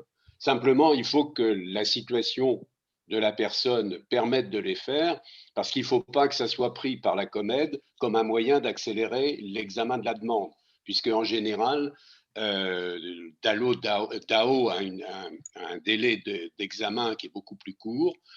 Moi, quand j'étais à la Comède, on en a examiné. Très généralement, on l'apprend d'abord sous l'aspect DALO, parce que si on peut le classer DALO, eh bien, comme on sait que les hébergements sont encore plus difficiles, entre guillemets, à trouver, mais ça se fait quand les situations le permettent. Mais ce n'est pas possible pour tout le monde. Très bien. Je vois que le temps tourne. On va donner la parole à René Dutré, du Haut Comité pour le logement des personnes défavorisées. Et si on le peut, on reprendra quelques questions après. Ça serait bien que vous nous disiez un petit peu ce que c'est que le Haut Comité rapidement, pour ceux qui ne vous connaîtraient pas. Et ensuite, on vous laisse à votre intervention, comme prévu. Bien sûr, merci. C'est une tradition d'intervenir chaque année depuis 2014 aux journées du droit au logement de l'Isère. Donc, je suis René Dutré, je suis secrétaire général du Haut Comité au logement des personnes défavorisées, donc un organisme créé en 1993 à la demande de l'abbé Pierre, qui est rattaché au service du Premier ministre pour faire toute position et le suivi des politiques publiques en matière de logement des publics défavorisés. En 2000, lors du vote de la loi DALO, a été créé un comité de suivi national de la loi DALO qui est animé par le Haut Comité au logement des personnes défavorisées. Et ce comité de suivi, nous réalisons la gestion des statistiques au niveau national. Nous réalisons un ou deux rapports annuels d'ailleurs portant des préconisations et des propositions d'évolution. Nous faisons bien sûr une veille parlementaire, nous faisons des amendements pour faire progresser le DALO, soit quelquefois pour le défendre, parce qu'il est souvent attaqué lors de chaque loi logement. Et nous participons aux formations organisées par l'association DALO au niveau national. L'association DALO est en convention avec le ministère, et donc nous intervenons dans les formations pour le DALO. Nous avons d'ailleurs formé hier les publics d'outre-mer, Réunion, Martinique, Guadeloupe. Voilà pour la présentation. Et je commencerai, alors c'est toujours convenu de remercier d'être invité quand on est arrivé et de féliciter les actions, mais le comité DALO d'Isère est, je dirais quand même quelque chose d'assez exceptionnel, parce que déjà c'est unique en France, il n'y a aucun comité de suivi DALO qui réalise un rapport annuel aussi précis, qui mobilise autant d'acteurs. Nous, on a vraiment incité depuis la création du comité de suivi DALO que localement se montent des comités de suivi. Aujourd'hui, on a un comité de suivi en Isère qui est très clairement le plus actif en France, pour dire la vérité. Il y a un comité de suivi dans le Nord également. Il y a un comité de suivi qui est animé par le collectif des associations dans le Rhône, sur la ville de Lyon. Il y a des comités de suivi à Paris et en Île-de-France. Il y a un comité de suivi dans le Var et c'est tout, je dirais, en comités de suivi locaux. Voilà, votre action, elle a tout de suite une efficacité, c'est-à-dire que quand tout à l'heure on présentait les statistiques et avec cette remontée des taux de décision favorables sur le DALO et le DAO opérés entre 2016, 2017 et aujourd'hui, c'est vraiment le fruit de votre action, quoi. Et je ne dis pas ça pour vous lancer des fleurs, mais quand vous étiez à 13% de ménages DALO hébergement reconnus qui étaient dans les taux les plus bas de France, c'est bien la mobilisation d'un toit pour tous, de l'équipe juridique mobile, de l'ensemble des acteurs qui ont une prise de conscience. Pour ceux qui se rappellent, de ce débat sur le DALO à la mairie de Grenoble il y a 2 ans, lorsqu'on avait lancé l'appel pour faire valoir le droit des personnes sans abri. Ce débat qui était absolument passionnant pour ceux qui étaient, parce qu'il y avait effectivement le président de la commission de médiation, la sous-préfète, vous qui étiez présents, et avait été, je dirais, mis à jour les dysfonctionnements et les pratiques non conformes à la loi qui pouvaient être exercées par la Comède. Tout ça pour vous dire que voilà, quelquefois, le DALO et la situation du logement, elle est dramatique, c'est vrai. Et chaque année, on peut se dire qu'elle est un peu plus dramatique que l'année d'avant. C'est vrai aussi. Mais la mobilisation des associations pour l'accès au droit, pour la lutte contre le non-recours, elle a un effet, je dirais, très concret. Et je peux vous le dire au niveau des statistiques nationales, partout où il y a eu des comités de suivi qui se sont montés, partout où nous sommes passés avec l'association DALO pour former les commissions de médiation, partout, entre guillemets, nous avons mis la pression face à des taux de décision favorables et à des pratiques extrêmement restrictives des commissions de médiation, ça a eu un effet. Et cet effet se voit très clairement, je dirais, dans les statistiques. Alors, encore une fois, le DALO est à l'image de la situation du logement. C'est-à-dire, la situation du logement est dramatique et le DALO est un indicateur, un thermomètre. Et donc, le DALO est en difficulté, c'est évident. Dès le vote de la loi, tout le monde savait que le DALO allait être en difficulté. Les débats à l'époque, au moment du vote de la loi DALO, c'était de dire est-ce qu'il y avait deux camps, et même au sein du milieu associatif, hein, pour être précis. Il y avait deux camps à l'époque face à la loi DALO. C'était soit on fait d'abord l'offre de logement et dans un deuxième temps, on mettra ce droit dans la loi, soit on fait le pari de mettre ce droit dans la loi avec une obligation de résultat et que cette pression au contentieux, ce risque de contentieux qui pesait sur l'État, garant du droit au logement opposable, devait, et c'est la recherche de l'effet levier du DALO, devait contraindre les politiques publiques à évoluer pour qu'enfin l'offre de logement soit à la hauteur des besoins. Donc le DALO a été constitué comme un outil de conquête et non pas comme une fin en soi. Et l'action que vous avez aujourd'hui dans le comité de suivi d'Isère, c'est bien de faire vivre cette conquête, la conquête de ce droit qui aujourd'hui est inscrit dans la loi. Alors, des droits qui sont inscrits dans la loi et qui ne sont pas mis en œuvre, hein, il y en a d'autres. J'ai toujours l'habitude de dire ce n'est pas parce qu'il y a l'égalité femmes-hommes dans la loi que tout a été réglé le lendemain matin. Le DALO, c'est à peu près la même chose. Il est dans la loi, c'était un pas obligatoire pour pouvoir faire progresser le droit au logement, mais bien sûr, ce n'est pas une fin en soi. Parce que le DALO, effectivement, c'est le droit au logement, ce droit fondamental. Et il y a d'autres droits fondamentaux aujourd'hui sur lesquels il y a une sorte d'opposabilité. Le droit à la scolarité, par exemple. Aujourd'hui, la scolarité pour les enfants de moins de 16 ans est obligatoire, et même s'il y a des exceptions, hein, je suis tout à fait conscient des situations, entre autres, des populations roms qui ont de plus grandes difficultés dans certains territoires par absence de domiciliation à accéder à l'école, mais globalement, le droit à la scolarité est un droit fondamental qui aujourd'hui est appliqué, puisque si on refusait la scolarisation d'un enfant, on pourrait aller au contentieux, et on n'a même pas besoin d'aller au contentieux, puisqu'en général, elle est acceptée. Je veux dire, aujourd'hui, quand on est malade en France, c'est la règle générale, même je suis conscient aussi qu'il y a des exceptions, vous allez aux urgences, vous êtes soigné aujourd'hui, pour l'immense majorité.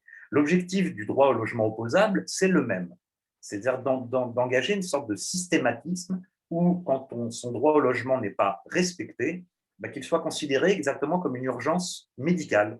Et ça a été d'ailleurs le combat de notre ancien président du Haut Comité au logement des personnes défavorisées, Xavier Emmanuelli, de création du SAMU social, qui était bien d'envisager, je dirais, le droit fondamental au logement comme une urgence sociale qui demandait une intervention urgente sur le modèle du SAMU. Alors, ce droit au logement, oui, c'est une bataille permanente, sachant que le droit au logement, effectivement, a été inscrit dans la loi extrêmement tardivement par les lois Besson dans les années 90, reconnu comme un objectif à valeur constitutionnelle en 95. Il faut toujours se rappeler et préciser que le droit au logement ne figure pas dans la Constitution. Hein. Le droit de propriété est dans la Constitution, pas le droit au logement, il est seulement reconnu comme un objectif à valeur constitutionnelle. Et à ce titre, moi, j'aime beaucoup rappeler la définition de qu'est-ce qu'un logement, parce qu'aujourd'hui, le logement n'est pas défini dans la loi en positif, il est défini uniquement en ce qu'il ne doit pas être. Un logement ne doit pas être insalubre, il ne doit pas être suroccupé, il doit être correctement isolé, mais il n'y a pas de définition positive du logement. Et la définition créée par la Fédération européenne des travailleurs sans-abri, qui a servi à la création de la grille Ethos, qui est une catégorisation des différentes situations de sans-abrisme, est une définition, à mon avis, extrêmement importante qu'il faut toujours avoir en tête quand on travaille dans le logement. La définition du logement, selon la FENSA, au niveau européen, c'est 3 espaces. C'est premièrement un espace physique, c'est-à-dire une boîte qui permet de se protéger des intempéries, du froid, du vent, et qui est bien sûr dans un état de décence convenable. Donc, premièrement, un espace physique. Deuxièmement, un espace social. Un espace social, ça veut dire un espace dans lequel on peut avoir de l'intimité, dans lequel on peut recevoir. Et enfin, le troisième espace, qui est un espace stabilisé par le droit. Pourquoi je rappelle cette définition? Parce qu'avec ces trois items, déjà, vous avez, je dirais, un petit peu toutes les pathologies du mal logement. C'est-à-dire que oui, quand on a un logement insalubre, un logement indécent, on n'a pas l'item 1, on n'a pas l'espace physique. Quand on est en centre d'hébergement, sans pouvoir avoir de l'intimité, sans pouvoir recevoir, on n'a pas l'item 2, l'espace social. Et quand on est hébergé chez un tiers, et qu'à tout moment, on peut être mis à la rue, parce qu'en général, quand on est hébergé chez un tiers, la grande différence entre une personne sans abri vivant à la rue et quelqu'un hébergé chez un tiers, c'est avoir un réseau social. C'est pour ça que la plupart des personnes déracinées, qui n'ont pas de réseaux sociaux, se retrouvent obligées de vivre à la rue. Quand on est hébergé chez un tiers, on n'est pas garanti par le droit, on n'a pas de stabilité, on peut être mis à la rue à n'importe quel moment. D'où la nécessité, effectivement, d'avoir un espace stabilisé par le droit. Cette définition est importante à se rappeler parce qu'elle permet de repasser un peu toutes les situations de logement, sachant comme toujours, et c'est ça qui rend l'observation du mal logement très difficile, que le mal logement est un parcours d'errance et que les personnes, très souvent, passent d'une situation à une autre, de quelques nuits à l'hôtel à héberger chez un tiers, à quelques nuits à la rue, à quelques nuits en centre d'hébergement, et que nous ne sommes pas face à une population, bien sûr, par définition stable, puisqu'elle est en errance. Alors, on peut vous dire au niveau national sur le droit au logement opposable, on est à peu près sur 90 000 recours par an aujourd'hui au niveau national déposés dans le cadre du droit au logement opposable. 99 000 recours, qu'est-ce que ça veut dire? Ça veut dire effectivement un immense non-recours sur le DALO. 99 000 recours par an, on est obligé de le comparer avec les chiffres dont on dispose aujourd'hui. Les chiffres, c'est quoi? C'est 300 000 personnes sans abri selon la Fondation Abbé Pierre, c'est 2,2 millions de demandeurs de logements sociaux, c'est 11 millions de personnes mal logées, encore une fois, selon le rapport de la Fondation Abbé Pierre. On voit bien le gap entre le nombre de recours déposés et la réalité du mal logement. Alors, pourquoi un non-recours sur le DALO? C'est vrai que le DALO n'a jamais fait l'objet d'une grande campagne d'information nationale portée par l'État et portée par les préfectures. Le DALO a toujours été un peu, je dirais, non présenté et non informé et pouvoir rester quelque chose de confidentiel. Et ça, je reprends l'expression tout à l'heure des personnes qui présentaient la permanence. Les personnes qui arrivent en permanence, en général, ne savent pas du tout ce qu'est le DALO et à quoi ça correspond. Donc là, il y a vraiment un effort en termes de politique publique qui devrait être mise en œuvre pour faire connaître la procédure DALO et la rendre la plus accessible possible, parce que 99 000 recours, c'est sûr, ça ne représente pas l'ensemble de la réalité du mal logement. Alors, la bonne nouvelle même, c'est que le nombre de recours augmente. Excusez-moi. Le nombre de recours augmente depuis 3 ans. Et pourquoi il augmente? Il n'augmente pas par hasard. Il augmente là où il y a des comités de suivi qui sont montés, là où il y a une pression associative qui sont montées, là où il y a des bureaux d'accès au droit qui se sont montés. Parce que l'accès au droit aujourd'hui repose, en termes de droit au logement opposable, repose principalement sur le milieu associatif. Il n'y a plus de permanence d'accueil dans les préfectures, il y en avait quelques-unes à l'époque, il n'y en a plus aucune. Donc l'ensemble de l'accès au droit repose sur les permanences associatives et on peut vraiment faire des cartographies, je dirais, de secteurs où par association il y a peu d'accès au droit alors qu'il y a une demande potentielle importante. Et là je répète, d'où l'importance de faire vivre le DALO localement et d'où l'importance des comités de suivi locaux. Aujourd'hui, nous sommes sur 34 451 ménages reconnus au titre du DALO pour l'année 2019. C'est-à-dire que nous sommes sur un taux de décision favorable au niveau national qui est à peu près à 34%. Donc déjà, la bonne nouvelle, c'est que l'Isère, depuis cette année, est repassé au-dessus du taux de niveau national. Et je dois dire d'ailleurs que l'Isère, aujourd'hui, est dans le peloton de tête des taux de décision nationale des secteurs en tension. Alors, il n'y a pas, au niveau comité de suivi, on ne dit pas qu'il y a un bon taux de décision nationale, que le bon taux est à 70, à 80, etc.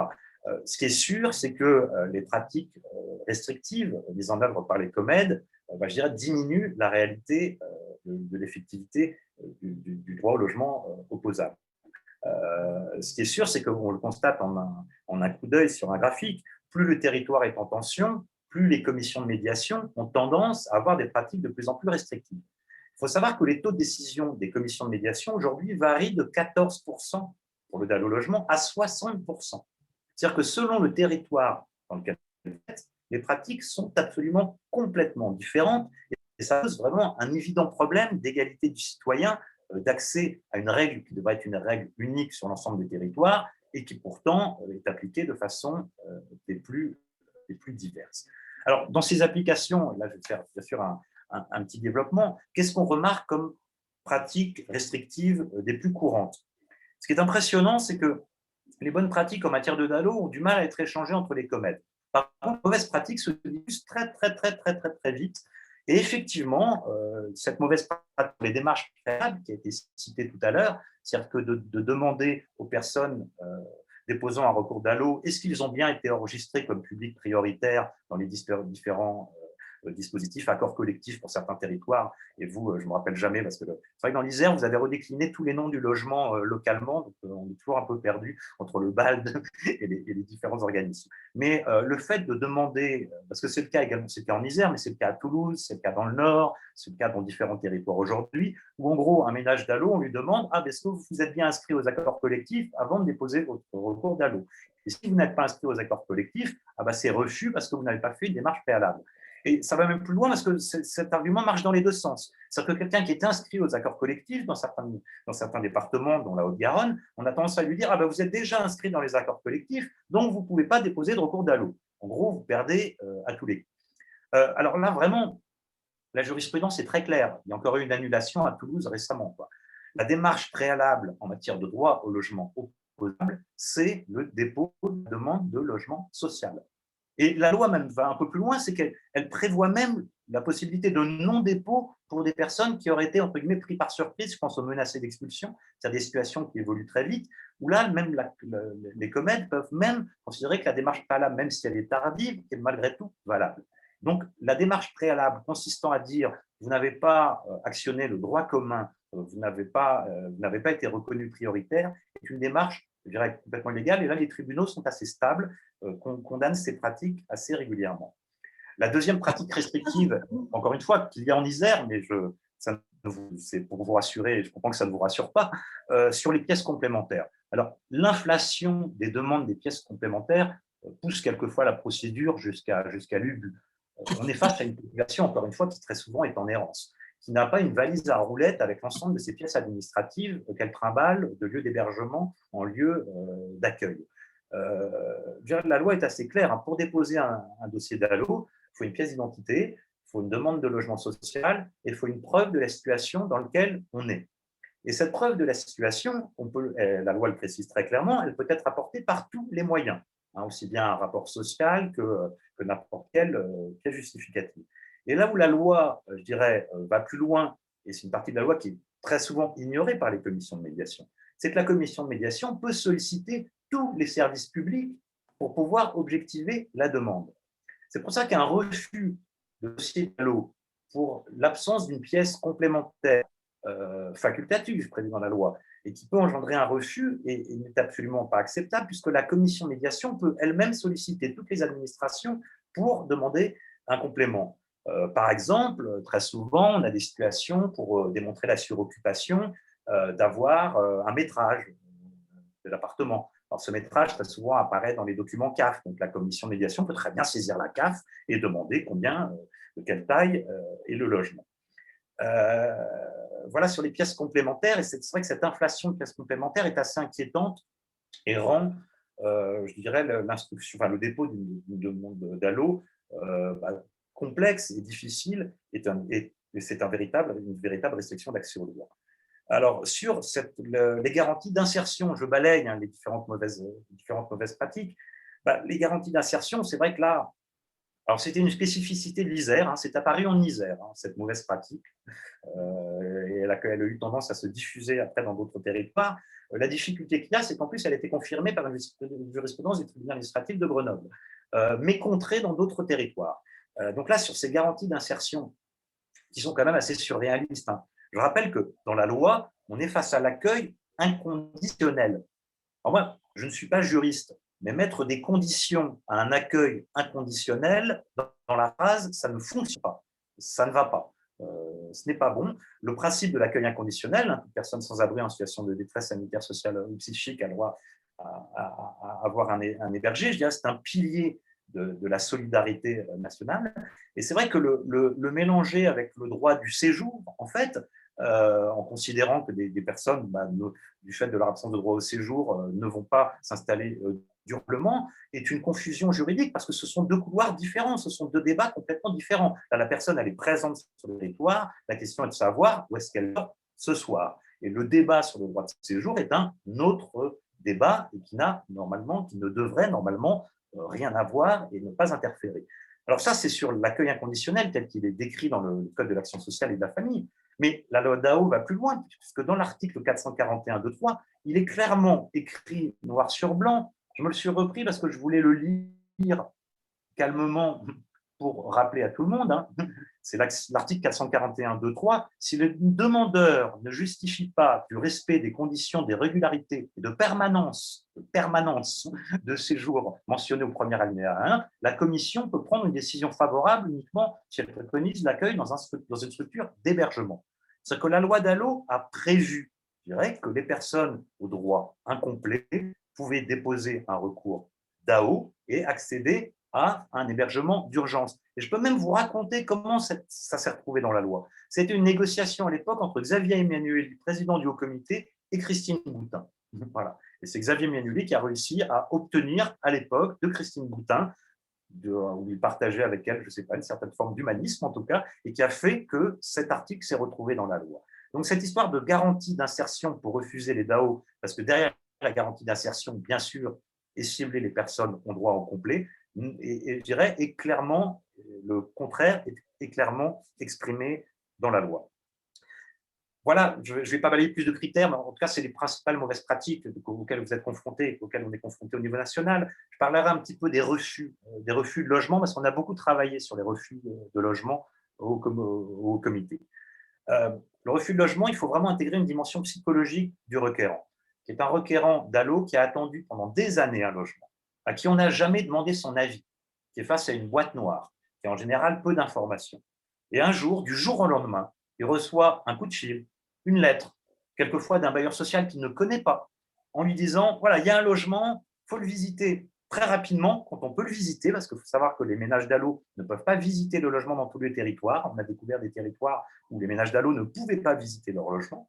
Et donc, ils reçoivent ça, et on leur dit, voilà, il faut décider dans les 10 jours, en général 10 jours ou un petit peu plus, alors c'est oui ou c'est non. Voilà. Et bien là, il y a un effet effectivement psychologique très simple, qui est qu'on n'a pas demandé son avis à quelqu'un depuis 5 ans, qu'il est face à une décision qui va changer sa vie, ou qui peut changer sa vie, et ben, il peut y avoir une tendance effectivement à dire non, par peur, pour plein de raisons. Ça peut apparaître un petit peu irrationnel, mais en tout cas, c'est quelque chose qui existe. La façon de lutter contre ça, c'est l'accompagnement. Et partout où il y a de l'accompagnement, je pense à l'association L'Alpil à Lyon qui fait des ateliers DALO au moment de la proposition de logement pour aller faire visiter par exemple le quartier à la personne. L'accompagnement, ça veut dire aussi que la proposition de logement doit être tout le temps signifiée à l'accompagnant social. Ça, ce n'est pas toujours le cas. C'est-à-dire que quand il y a une proposition sur le DALO, il faut prévenir le requérant et aussi l'accompagnement social pour qu'il puisse effectuer son travail d'accompagnement. Et pour vous donner la plus grande preuve, je dirais que le refus logement est de traitable, parce que ce refus logement pose un vrai problème parce qu'il alimente la stigmatisation des ménages DALO. Moi, j'ai des préfets quelquefois qui m'ont dit, regardez, vos ménages DALO, ils disent qu'ils sont prioritaires et après ils refusent les logements. Donc on a une espèce là de peur de gens qui resquillent, de ces thématiques de l'appel d'air, de stigmatisation des populations les plus pauvres. Là, je vais vous donner un exemple. La cellule Action Logement en Île-de-France. Parce qu'Action Logement ne respecte pas la loi sur les attributions dans plein de territoires, mais il la respecte en Île-de-France grâce à une convention à l'époque négociée par le préfet Carencourt. La cellule Action Logement, elle a mis les moyens. Elle a mis les moyens d'accompagnement au moment de la proposition. Et ils arrivent à un taux, alors qu'ils sont bientôt à 18% de ménages DALO sur 25%, ils arrivent à un taux de 0 refus demandeur. Et ça, c'est simplement la preuve que quand le travail est bien fait au moment de la proposition de logement, on peut réduire le nombre de refus demandeurs et le réduire même à 0 et arriver, je dirais, alors ça veut dire bien sûr que le logement soit adapté, parce qu'il peut aussi y avoir des propositions de logement non adaptées trop loin, non adapté à un handicap. En tout cas, face à un logement adapté avec les bonnes techniques d'accompagnement, je dirais, on arrive à 0 refus demandeur. Donc, c'est quelque chose de complètement traitable qu'il faut objectiver. Après, par rapport aux chiffres que vous avez eus, j'imagine qu'il doit y avoir un certain nombre de refus des commissions d'attribution qui doivent rentrer en jeu, mais ça, on n'a pas obligatoirement les statistiques. Voilà, vous me dites quand je suis trop long. Sur le relogement. Je pense qu'il faudrait conclure parce qu'il est presque… Ah, déjà. Bon, rapidement, mais je vais répéter ce que j'ai dit tout à l'heure. On vous écoutera encore très longuement, mais malheureusement, le temps… Il n'y a aucun souci, mais je veux juste très rapidement, j'aborde le relogement et très rapidement le DALO hébergement. Voilà, sur le relogement, je le répète, l'offre de logement disponible pour les ménages DALO prévue dans la loi, c'est-à-dire le contrat préfectoral, les 25% d'Action Logement, les 25% des attributions des collectivités, les 25% d'attributions des bailleurs, aujourd'hui n'est pas mobilisée. C'est-à-dire que la loi en matière d'attribution pour les DALO n'est pas respectée. Si elle était respectée, on pourrait reloger tous les ménages DALO reconnus, sauf à Paris et en Seine-Saint-Denis, où effectivement, là, le flot est tellement important qu'on n'y arriverait pas. Donc, il y a une vraie bataille pour faire appliquer la loi. On n'est pas dans quelque chose d'impossible, mais c'est seulement faire appliquer la loi. Et je finirai sur le DALO hébergement. Le DALO hébergement est à l'image de la situation d'hébergement en France. Moi, on a l'habitude vraiment de dire au comité que le DALO hébergement est le réceptacle des dysfonctionnements de nombreuses politiques publiques. Et en fait, traiter le problème de l'hébergement, ça veut dire traiter le problème de nombreuses autres politiques publiques. Qui va aujourd'hui en hébergement? Des gens qui sont confrontés à des loyers trop chers dans le parc privé. Bien sûr, il faut une politique de logement. Des gens qui sont confrontés à une absence de place en CADA, demandeurs d'asile. Ah oui, c'est un dysfonctionnement de la politique d'asile, il n'y a pas assez de place en CADA. Des gens qui sont en rupture sèche de l'ASE à leurs 18 ans et qui se retrouvent du jour au lendemain, en l'absence de contrat jeune majeur, à la rue. Ben oui, c'est une prise en charge des sorties d'ASE qu'il faut imaginer de façon beaucoup plus concrète. C'est une sortie de prison, de personnes qui se retrouvent secs en sortie de prison parce qu'il n'y a pas eu d'accompagnement, pas eu de préparation. Voilà, il faut, pour traiter ce problème de l'hébergement, je dirais, traiter le problème des sous-dotations d'autres politiques publiques. J'y rajouterai bien sûr la fermeture des lits en psychiatrie, et que pour permettre, je dirais, de revenir à une situation d'hébergement détendue, ça demande vraiment une politique transversale touchant à de nombreux domaines du fait de sous-dotation chronique depuis des années. Voilà, déjà j'avais d'autres choses à dire, mais déjà on va dire que j'ai dit le principal.